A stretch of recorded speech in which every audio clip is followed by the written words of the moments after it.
of Tamatoa.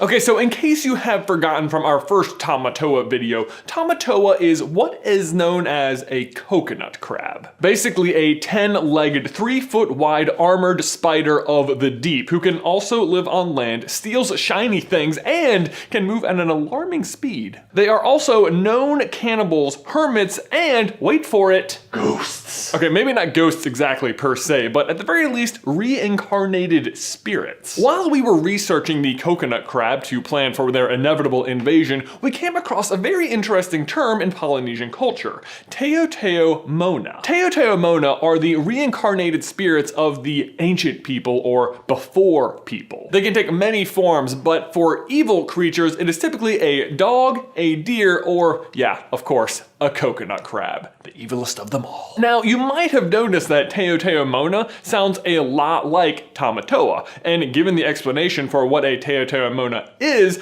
I can't help but think that's where the name Tamatoa came from, which suggests that he is possibly a reincarnated spirit himself. In fact, the place he's hiding in Moana, Lalotai, the realm of monsters, was originally going to be the realm of spirits. And I know, maybe that doesn't count because they didn't really go with it, and maybe it sounds like we're grasping at straws. Maybe this is completely ridiculous, except that we actually literally see a reincarnated spirit in Moana when her grandmother comes back as a manta ray. And if you're thinking, oh, Tamatoa isn't all blue and glowy like that, she is like that the first couple times we see the grandma, but at the end, she is just like a regular giant manta ray with all those crazy tattoos on her back. But anyway, all of this just raises the question, who was Tamatoa before he was reincarnated? The tricky thing is, we don't get to see a ton of Tamatoa in the movie. Well, actually, that's not true. We probably get to see what adds up to several tons of him in the movie. Get it? Because gold is dense and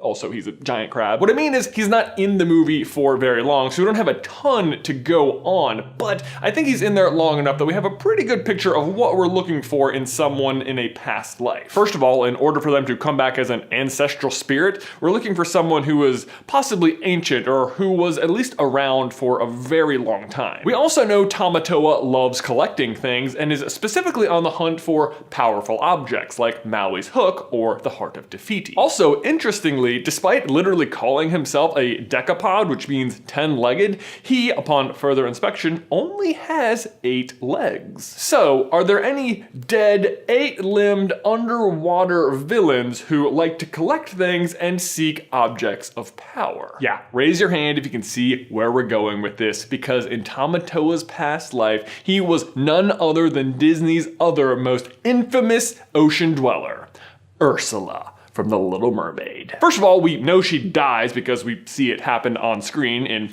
arguably the least exciting villain fight ever. I mean, what, did you lose to a boat? You can control the ocean and you lost to a boat. I'm sorry, that's stupid. Do you know how stupid that is? That'd be like if you were, I don't know, like in charge of the ocean and lost to a boat. Ursula also has 6 tentacles and 2 arms, adding up to 8 limbs, the same number as Tamatoa has, even though he should have 10 because, again, he's a decapod, but for some reason only has 8. The reason being, because in a past life, he only had 8 and was Ursula. Also, Ursula, Triton, and the like are all arguably ancient beings. I mean, we don't get a good idea of how long they've been alive, but Triton is king of the sea, like basically a god or Poseidon. King of the sea, I mean, that's almost as good as being as powerful as a boat. As far as I'm concerned, he's basically a god though, which pretty much lines up with Tamatoa, who also has dealings with gods, or at least demigods in the form of Maui. Before reincarnation, Ursula was also able to use magic, something I don't think Tamatoa is able to take advantage of. But Ursula would use that magic to collect souls,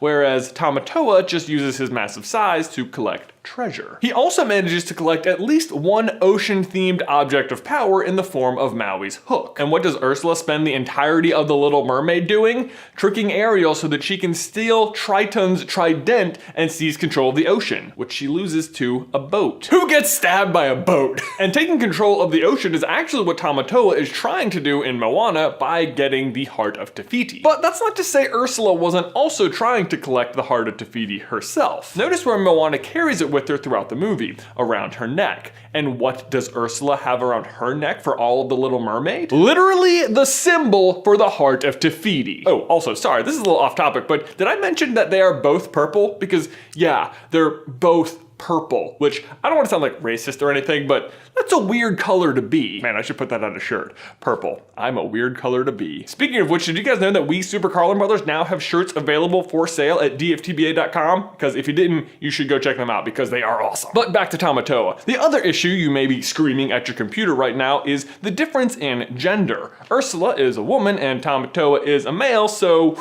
what gives? Well, first of all, I have no idea how reincarnation works. Perhaps gender is a changeable thing upon rebirth, which seems like a simple enough explanation for me, but if that's not good enough for you, consider this. Ursula's physical appearance was based on the popular 70s drag queen Divine, so it's actually not even a far stretch to imagine her as male within her own movie. But honestly, the whole gender thing isn't really a big issue for me. What did get me hung up for a while was the timing. Because for this to be true, Moana would have to take place after The Little Mermaid. But obviously when you compare the two, the technology in Moana is way behind that of The Little Mermaid. I mean, they have bigger boats, modern clothing, structures that are built out of not palm trees. But then I realized Moana is lost in time. The entire premise of the movie is that 1,000 years ago, Moana's ancestors used to sail the ocean in search of new islands. Then Maui steals the heart of Te Fiti and they stop because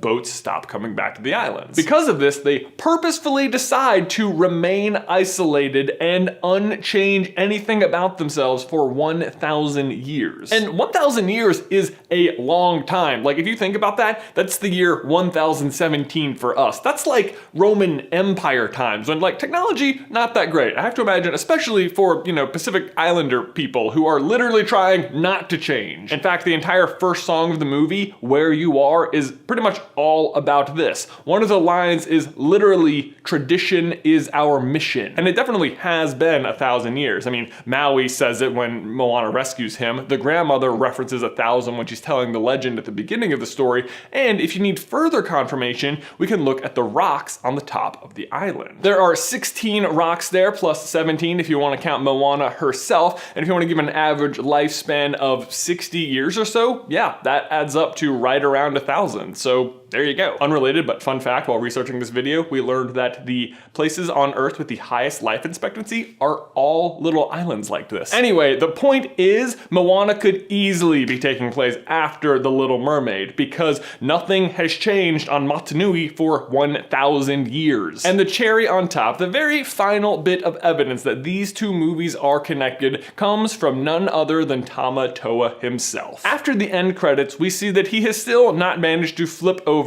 off of his back, and he addresses the audience directly, saying, "Can we be real? If my name was Sebastian and I had a cool Jamaican accent, you'd totally help me. You would, you know you would." He knows who Sebastian is. And how does he know that? Because he's had to deal with him in a past life when he was Ursula. Now, yeah, typically I would say like an end credits joke like this where he like breaks the fourth wall and talks to the audience doesn't really count, but I think in this case it does because during the movie itself, Tamatoa is the only character who also breaks the fourth wall. It's during his song when he tells you, Decapod, look it up. And look it up we did. It was the first step on our long journey down the road that would tell us the true identity of Tamatoa. It's almost like they wanted us to discover this little hidden treasure. Oh, and by they, I mean Ron Clements and John Musker, the guys who directed Moana and, wait for it, The Little Mermaid. And Ben, there you go, Tamatoa's true identity. My question for you and everybody else is, what do you think? Is Ursula back in the form of Tamatoa? Leave your thoughts in the towel section down below. These socks are amazing! Guys, thanks for watching. Guys, as always, please remember to like this video if you haven't already, and subscribe so you don't miss any future Moana videos from us. If you want to see our original video, Tamatoa Explains